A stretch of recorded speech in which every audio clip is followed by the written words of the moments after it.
You think she left you this Christmas. She didn't. She left you in June. You were just too busy noticing to see it. She left you that night you came home excited about promotion. And she smiled, but her eyes were already gone. She left you that morning you reached for her in bed, and she let you, but didn't reach back. She left you that Sunday you suggested trip, and she said sure, but never mentioned it again.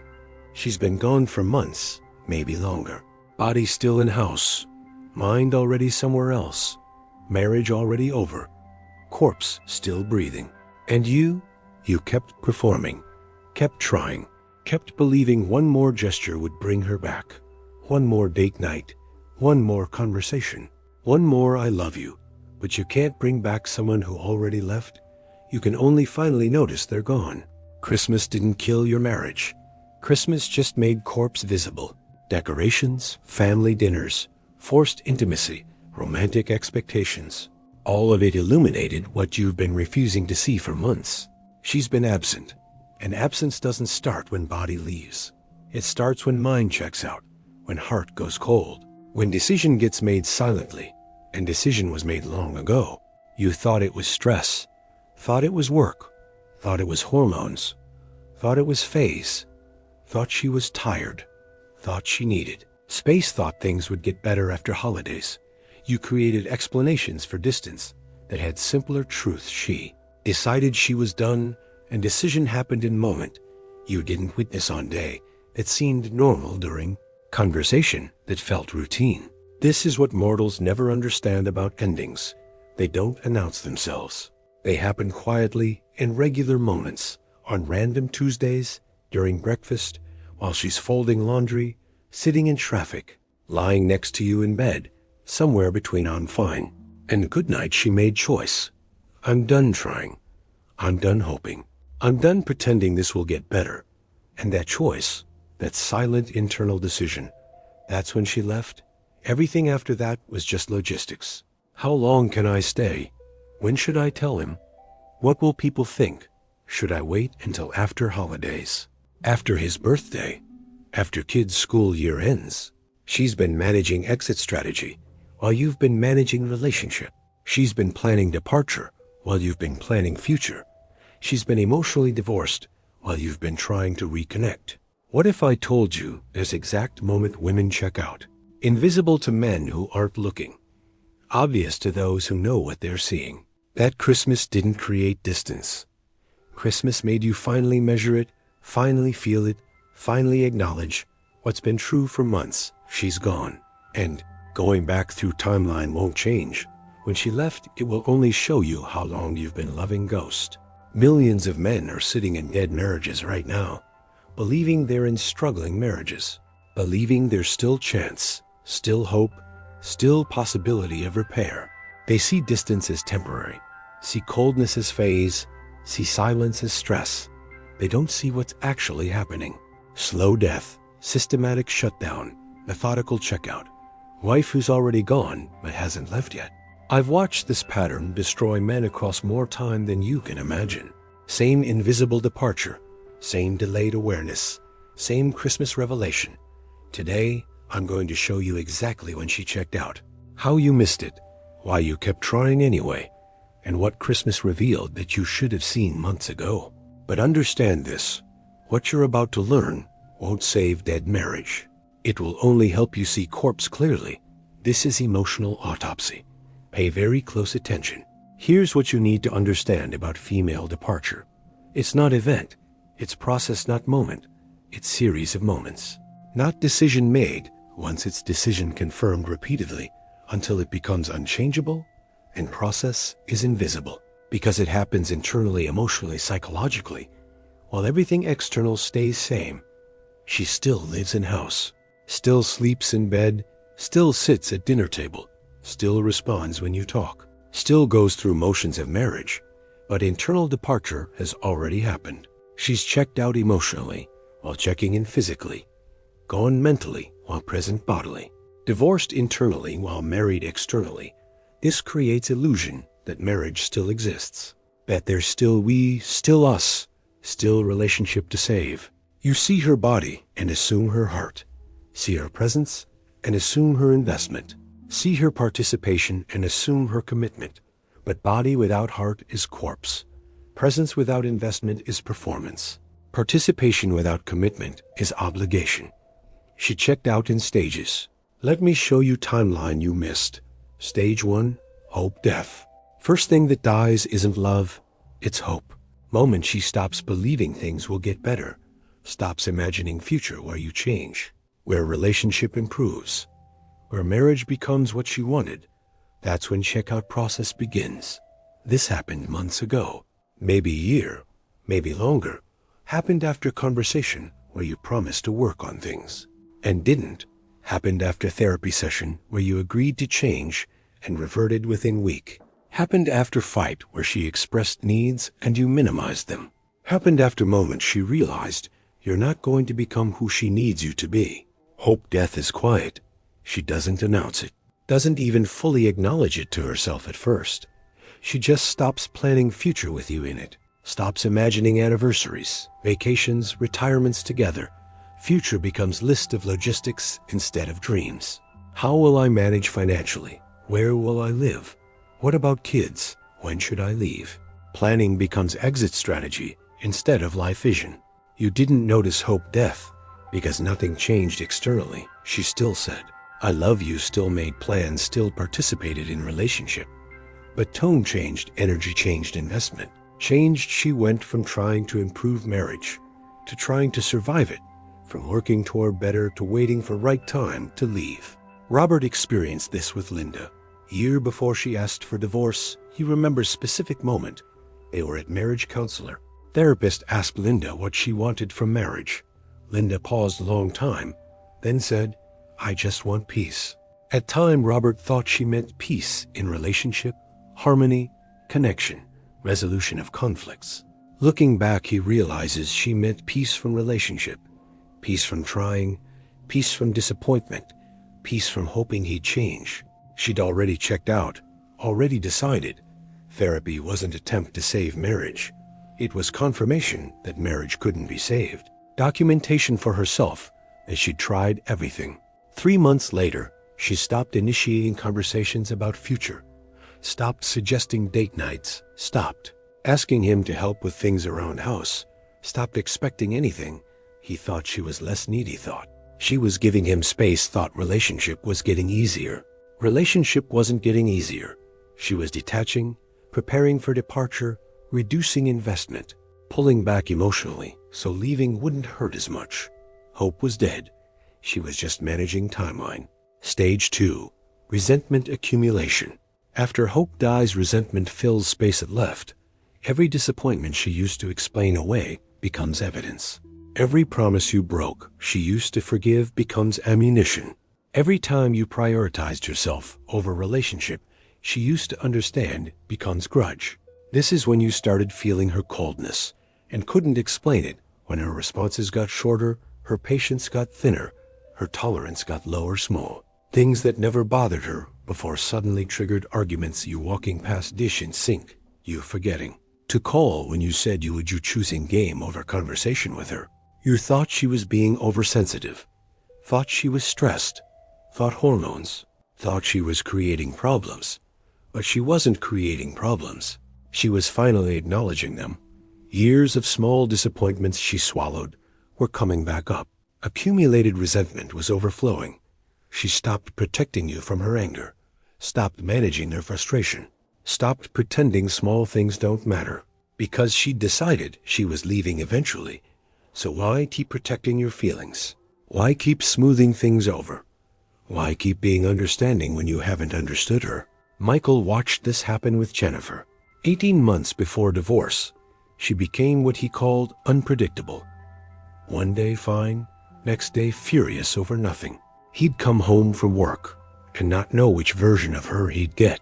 Warm or cold, engaged or distant, present or checked out.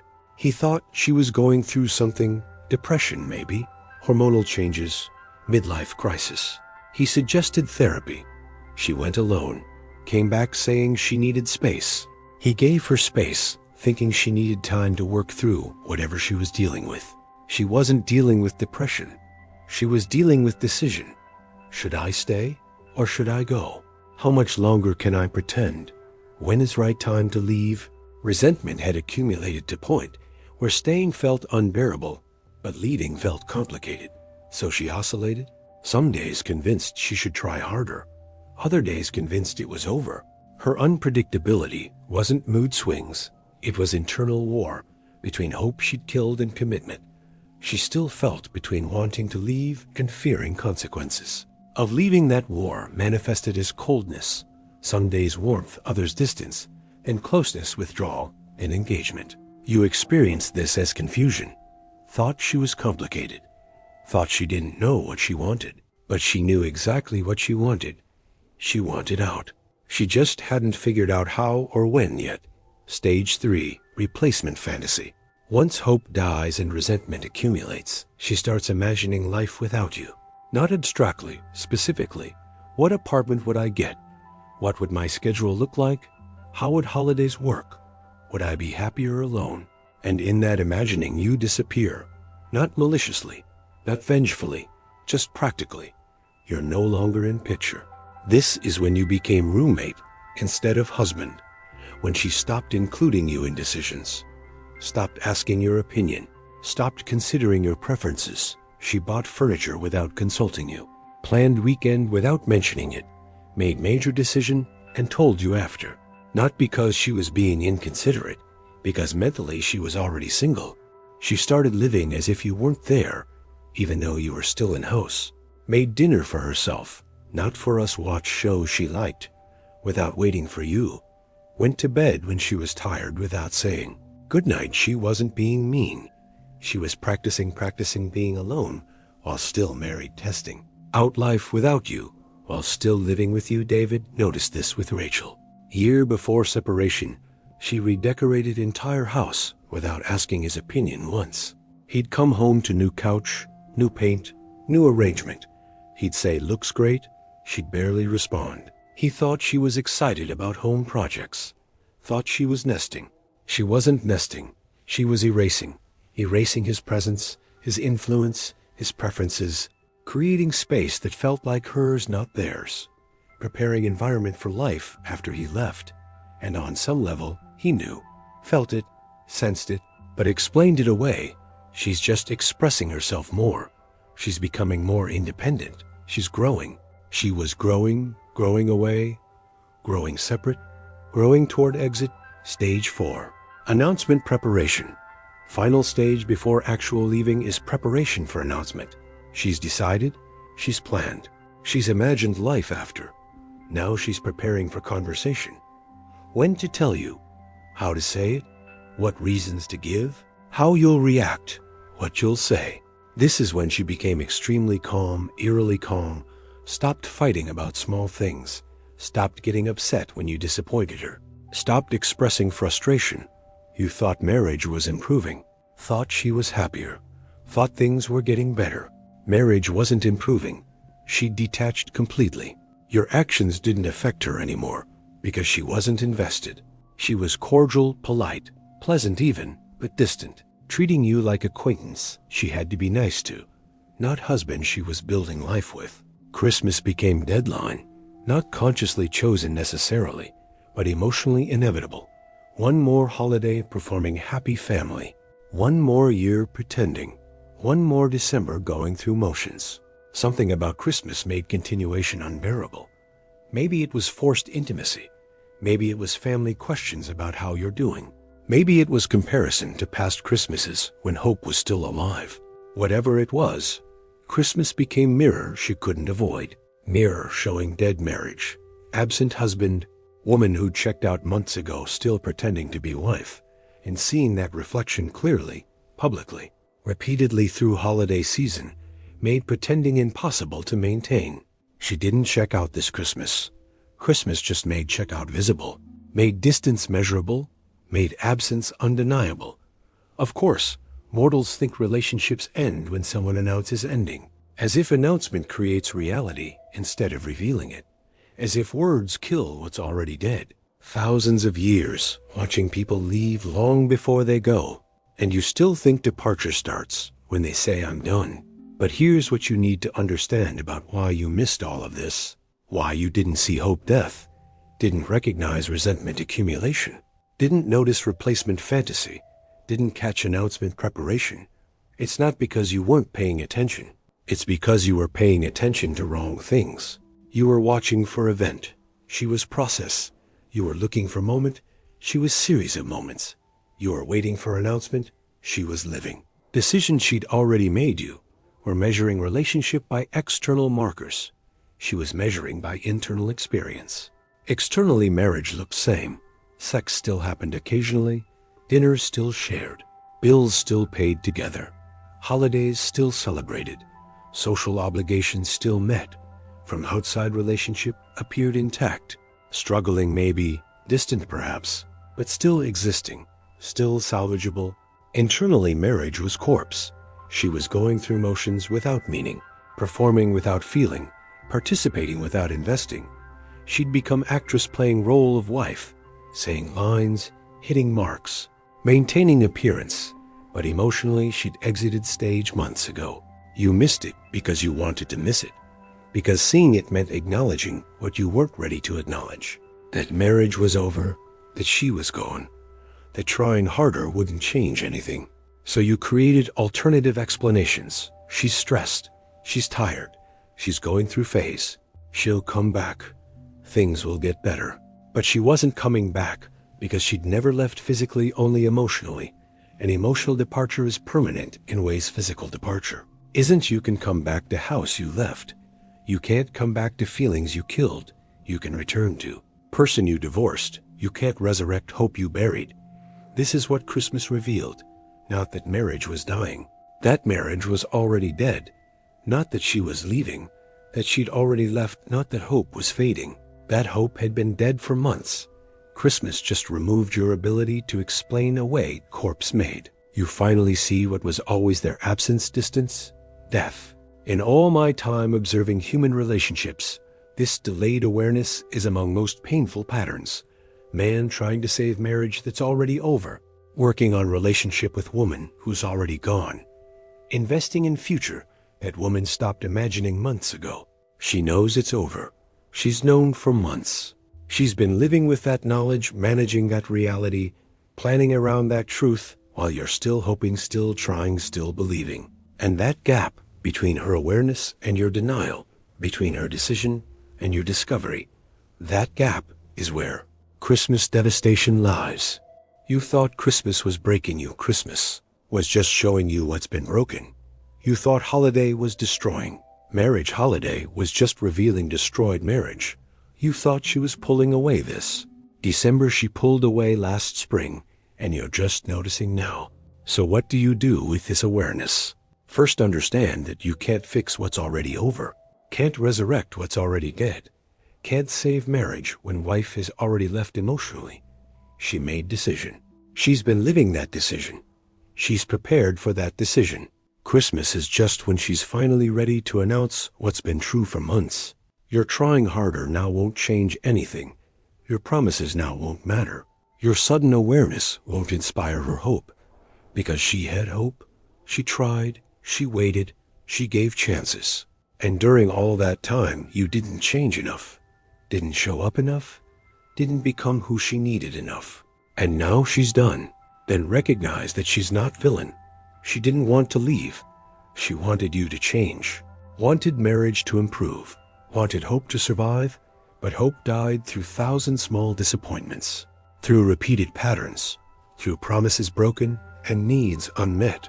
She didn't kill marriage alone. You participated in death through inaction. Through negligence. Through not seeing what you should have seen. And finally accept that this is information for future, not current marriage. Current marriage is over. She's told you with everything except words. Words will come probably soon. Probably after holidays. Probably once she can't maintain performance anymore. But ending happened already. Announcement will just make official what's been real for months. Information is this. Women don't leave suddenly. They leave slowly, invisibly, internally. They check out in stages. Hope dies. Resentment accumulates. Replacement fantasy develops. Announcement prepares. And between each stage, there's window. Moment where paying attention could change trajectory, where responding differently could resurrect hope, where showing up could prevent departure. You missed those windows, missed those moments, missed those stages, not because you're a bad person, because you didn't know to look for them, didn't recognize what they were, didn't understand that marriage doesn't die in fights, it dies in silences, doesn't end in dramatic moments. It ends in quiet accumulations. Next relationship, next marriage, next woman, you'll know to look for hope death, to watch for resentment accumulation, to notice replacement fantasy, to recognize when she's preparing to leave while still physically present. And maybe, you'll respond in those moments instead of waiting until Christmas makes corpse visible. She checked out long before Christmas. Christmas just made you finally see she's gone, made you measure distance you've been denying, made you acknowledge marriage you've been mourning without admitting you were mourning. She's not leaving now. She left months ago. Body still here. Heart already gone. Marriage already over. You just couldn't see corpse until Christmas forced you to look. I'll be watching.